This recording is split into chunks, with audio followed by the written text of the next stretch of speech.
What is this, like a study room for you, Charlie, is it?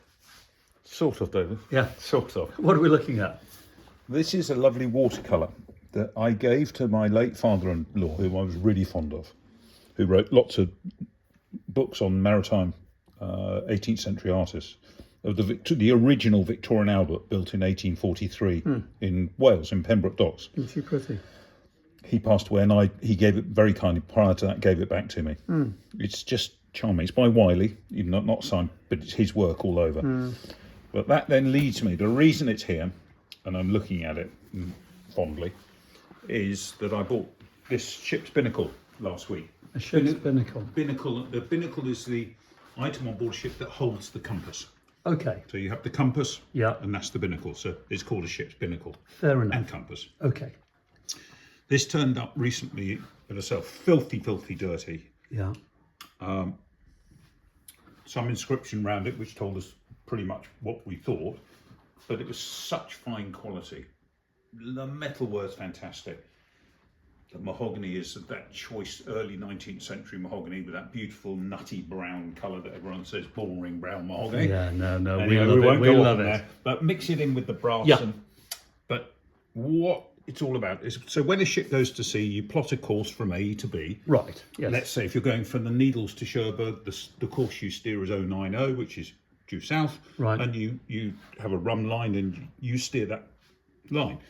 And the compass swings to the bow of the ship, and you steer 090 on your compass, depending on the tide. And we won't get into the complications. No. Listen, I'm confused already, Charlie. In rudimental terms, this is what gives you the ability to steer the course that Okay. you wish to steer. This keeps you on the straight and narrow, but Oh, I've never heard that said to me.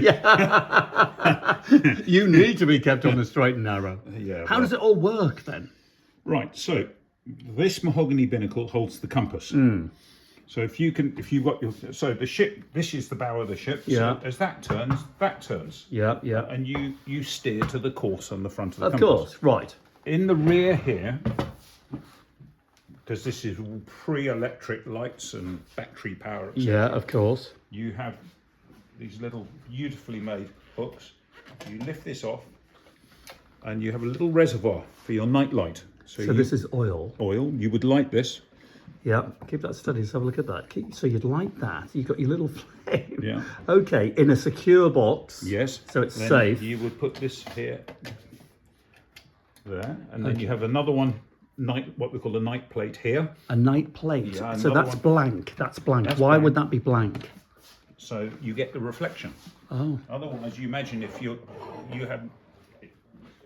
was all open, you wouldn't get any reflections. So you put that one on there, and then Oh, I see. So it's created like a Yeah. dark room. Absolutely. Which is completely so illuminated. you can see your compass.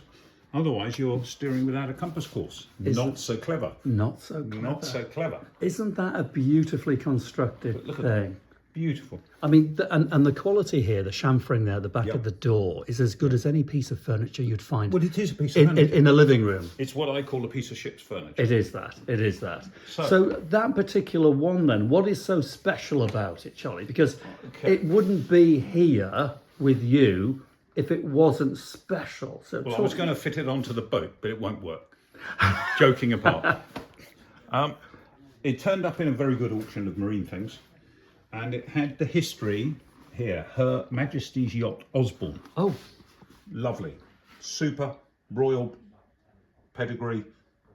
Just as you'd want to buy. okay. All the quality of the brass, everything says this is absolutely fantastic. Okay, so that's your story, is it? No, it isn't, because I looked at it and I thought the Osborne was in fact originally the original Victorian Albert, built in Pembroke Docks in 1843.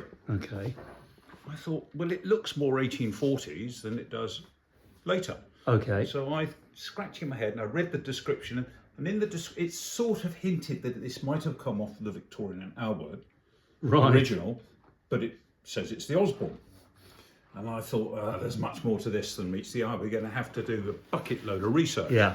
So I got it home, we tidied it up, and on here it says Chislet, Tower Hill, London. So I Right. started to look at our friend Oh, Chislet. right. Hang on. This is where all your bonkers research comes in. Yeah, well, this was a hard one, because also I'll take this off. This paper in here, the compass paper says Borage, Whitehaven. Whitehaven was one of the 5th largest ports, but it's right up in the lake, in the northwest of England. North Lake. Yeah. It's way up there with Liverpool and all that lot. So I'm scratching my head thinking, okay. So I got Christopher. I said, Christopher, I am sure this is the original Binnacle of the Victorian Albert. Right. So he was set his course. Very good. Without Very much good. of a compass. And Now this is your specialist researcher that great you friend of employ. mine who is just wonderful. Yeah. So, and we couldn't find out a lot about this guy. I said, Chris, we're going to have to work harder. Oh my Because goodness. I know this is very special. Right. A day and a half later, he comes back. He said, I've nailed it. He'd been through all the paper records, everything. So this is where we've got to. Our friend Chislett, Tower Hill, London. Original Victorian Albert in Wales. Oh dear, how did this happen? Of course, she was built in Wales, in Pembroke Docks, finished on the Thames. So all her furnishings and everything would have been fitted out. Like Victory, they were all fitted out in different places. Our friend Chislett was awarded the Royal Warrant for Scientific Instruments. Guess what? 1843. And we managed to prove all this. So there is no doubt in my mind, and never say never, that has to have been the original Binnacle and compass, but with later compass paper for the Royal Yacht. Oh my goodness. The steam yacht, 1843. Charlie, your research love pays off. How You exciting do that. love So that. I know you are so excited. And Yeah. I know that the person that buys this from you will be equally as excited because we talk about objects telling a story, and that's telling a story, and it's the closest we ever get to travelling back in time. Indeed. And we're travelling back in time to those, famous yachts, ships. Where will it end up? And how much will the next collector need to pay for it? I haven't. You always get me, Lars, 'cause I haven't actually finished doing what I want to do. One, we've got to write the research up and get some of the papers printed up.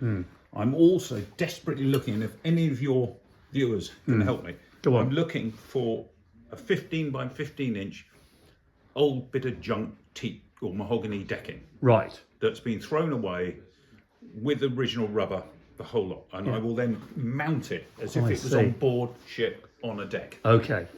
That's what I want to do. So there's more work to be done before it finally gets to sale, because a lot of your objects, when they do come for sale, you've had them for a very long period of time in the research and making plinths and that kind of thing.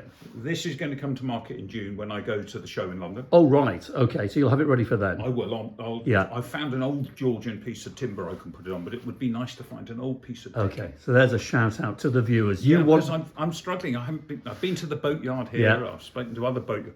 No one has old teak decks anymore. Listen, They chuck it sell all away. Charlie Wallrock a nice old piece of decking. He's desperate. Please. He's a desperate man. So, Charlie, how much is it worth? Come on, you must have an idea. 12 and a half, 13 and a half grand. It's not a huge amount of money.